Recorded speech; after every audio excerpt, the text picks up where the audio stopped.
impinduka yabaye bavuga ko impamyabumenyi bafite itajyanye n'iyo batekerezaga.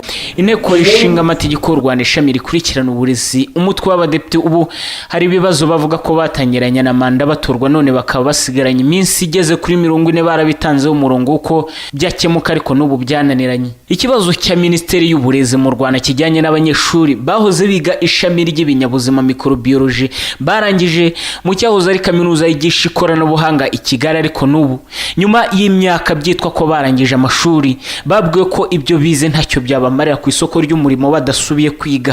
Icyo navuga ku banyeshuri ba microbiology kimwe n'abandi bose ari abagitwa ba medical laboratory sciences n'ibindi byose bifite iyo sura yo kuvuga ngo twize iki tugeze hanze turashaka gukora iki, ni ibibazo komisiyo yakiriye kuva mu ntangiriro za manda kugeza uyu munsi.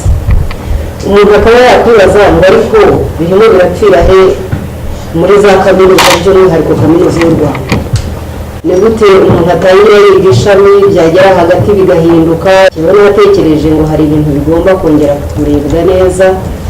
Minisitiri w'Uburezi Dr Mutimura Eugene yavuze ko iki kibazo cy'abanyeshuri bize amasomo adahagije inama bahawe uko byagenda kose bagomba gusubira kwiga.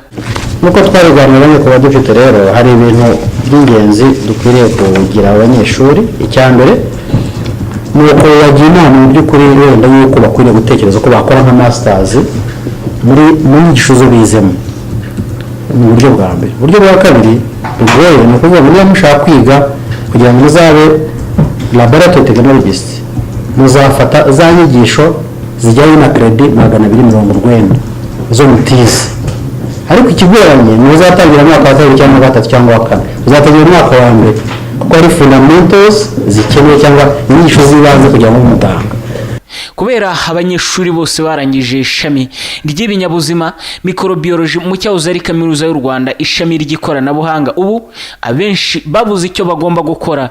Minisitiri w'Uburezi mu Rwanda ubu avuga ko hari gahunda yatangiye yo gusobanura byimbitse iby'abanyeshuri bagomba kwiga mbere yuko babyinjiramo. Akenshi na kenshi abanyeshuri bacu mbere bajyaga kwiga batekereza ko bazajya bahabwa akazi na leta cyangwa n'izindi nzego. Bari bakagerageje kumenya yuko igihe kigeze yuko umunyeshuri yarangije kwiga ashobora kwishakira akazi. Ni urugendo rero, ni urugendo dutegereza ko tuzafatanya n'University y'u Rwanda n'izindi nzego kugira ngo abanyeshuri bazajya batangira bazajya bahabwa career guidance yuko ugiye kwiga ikintu runaka ariko atari ngombwa kugira ngo uzahabwe akazi na leta cyangwa n'abandi. Impamvu abangaba ba microbiology bashaka kwiga laboratory sciences nuko aba laboratory sciences ziri clinical bahabwa akazi na leta muri centre de santé mu bitaro hirya no hino hose.